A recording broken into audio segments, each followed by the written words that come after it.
Zuberi hakuwa na kingine cha kumwambia Asumani zaidi ya kwamba twende kwa mganga. Asumani akamuuliza kwa mganga wapi? Ndipo Zuberi akamwambia kwa mganga Kasulu Kigoma, kwani kuna mtaalamu ambaye anaweza sisi akatupa utajiri ambao tunautaka. Basi story ilianza kama ifuatavyo. Kwanza kabla ya yote, hakikisha umesubscribe, lakini pia umelike na umecomment. Zuberi na Asumani walikuwa ni marafiki toka kipindi hicho wakiwa wadogo kabisa mkoani Morogoro huko, na waliishi huko katika kipindi kirefu sana hadi pale ambapo waliamua wao kujitegemea, lakini maisha hayakuwa mazuri, maisha yalikuwa ni magumu sana, kwani hawakuwa na mali yoyote ambayo wanamiliki zaidi ya Zuberi kuwa anamiliki nyumba ya makuti ambayo haikuwa na mali yoyote ya thamani ambayo wangeweza kuuza labda wakapata mtaji wa kufanya biashara yoyote. Wazo la kupata utajiri likawaanzia katika kufikiria ili wafanye biashara, wafanye nini. Hawana mkopo ambao wanaweza wakaenda kukopa wakaweka dhamana chochote, hawana mtu ambaye anaweza kuwadhamini akawapa mtaji, kwani hata wazazi wao walikuwa ni masikini zaidi hata ya wao ambao wanamiliki hicho kijumba cha makuti. Basi Asumani siku moja katika kukaa kufikiria, ndipo akaja na wazo la kwamba waende kwa mganga. Basi akamwambia Zuberi, wapi tunaweza tukaenda kwa mganga? Basi Zuberi akamwambia kwa mganga ambaye tunaweza tukaenda na tukapata utajiri ni Kasulu Kigoma. Yeye kuna mganga ambaye alikuwa ashai kumsikia sifa zake, yupo huko Kasulu, ambako Kasulu inapatikana katika mkoa wa Kigoma. Basi wakaamua waandae safari yao ambayo watatoka Morogoro kuelekea wapi? Kuelekea Kasulu huko Kigoma. Basi wakapata lifti kwenye gari kubwa, yani inamaanisha lori ambalo lilikuwa linabeba mzigo wa mchele kutoka Morogoro kuupeleka huko Kasulu Kigoma. Basi gari lilikuwa linaishia Morogoro mjini, lakini wenyewe kumbuka safari yao ilikuwa inaenda hadi Kasulu. Basi wakapata lifti katika hilo gari ambalo lilikuwa linabeba mpunga na linaupeleka Kigoma. Basi wakaondoka zao katika kufunga safari, wakafika Kasulu mjini ambapo gari lilikuwa linaishia. Basi pale ikawalazimu wachukue usafiri wa bodaboda ama pikipiki ili waweze kufika huko Kasulu ambako kuna huyo mtaalamu ambaye wao waliamini kabisa anaweza akawapa mafanikio kupitia masharti rahisi sana. Basi bwana, ikawa kama bahati hivi, walichokitaka kilikuwa kinaenda kama ambavyo wao wanataka. Wakapata usafiri wa bodaboda pale wakielekea huko Kasulu. Walipofika tu kwa mtaalamu, walipata surprise hali ya juu, kwani mganga aliwaambia mlichokijia na kijua, mnataka utajiri.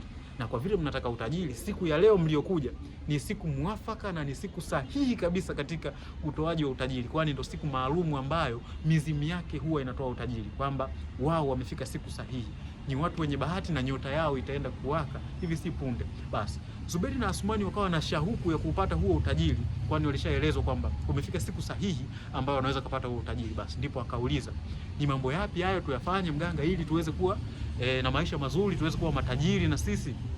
Mganga akamwambia mambo sio mengi, lakini watakapofanya jambo la kwanza watapata utajiri, lakini jambo la pili litawaongezea pesa zaidi. Sharti manake ni moja. Wakafurahi sana.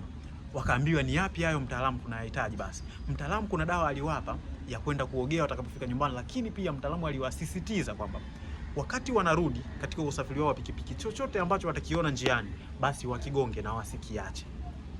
Walielekezwa hivyo kwamba wakigonge na wasikiache. Basi bwana, Asumani akashika usukani, dereva wa bodaboda akawa katikati, lakini pia Zuberi alikuwa nyuma, kwa maana ilibidi usafiri ule wao ndio waendeshe, kwani wao ndio wa kutimiza lile agizo ambalo inabidi watakachokiona wagonge. Basi katika sawa kilomita 10 kutoka maeneo ambayo walikuwepo, yani kwa yule mtaalamu, wakakuta mbwa anavuka barabara.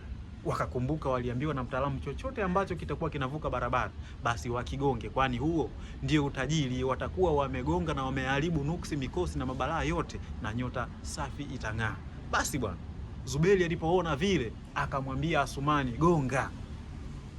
Hawakuwa na iana. Asumani kweli katika kufika, alipokuwa anazidi kukaribia, basi Asumani alikuwa anaiona picha ya mama yake na sio yule mbwa.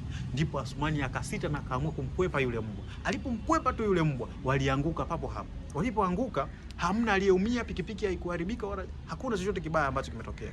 Wakainuka wakajikunguta mavumbi. Ndipo sharti la kwanza ambalo waliambiwa kilitimiza tu wanakuwa matajiri, wakalivunja.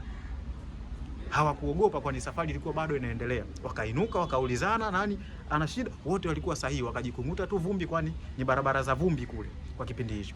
Basi wakapanda tena usafiri wao wa pikipiki. Wameondoka, hakuna chochote kingine ambacho walikutana nacho njiani hadi kufika Kigoma. Wakapata tena usafiri wa lori kurudi hadi Morogoro. Walipofika Morogoro walipewa dawa, kumbuka, ambayo waliambiwa wakifika tu inabidi waogee. Basi bwana, walipofika nyumbani kila mmoja alichukua ile dawa yake na kwenda kuoga. Asumani alipofika tu nyumbani hakuongea na mtu. alibeba ndoo yake ya maji akaingia bafuni. Alipofika bafuni alichanganya ile dawa ambayo alipewa na mtaalamu kule, akaogea. Alipoingia bafuni ndipo mwisho wake ulikuwa mama yake Asumani ambaye alimuona kule Kigoma wakati wapo njiani, wakati anataka kumgonga yule mbwa. Alikuwa mazingira ya nyuma ya ua anakwaa. Aliona bafuni inatoka damu na sio maji, ndipo akashtuka kuna nini? Na pale nyumbani wanakaa wawili tu, yeye na mtoto wake wa kiume ambaye ni Asumani. Basi ikabidi azunguke, akaita kimya, anaingia namkuta kijana wake wa kiume kaanguka chini. Mama naye hapo akapoteza fahamu. Lakini wakati huo Zuberi kule alikoenda alioga safi akatoka. Kurejea aje kwa mwenzake Asumani kuuliza vipi, anafika pale anakutana na maturubai. Hii inakufundisha nini mpenzi msikilizaji wa Cloud Black? It's not easy.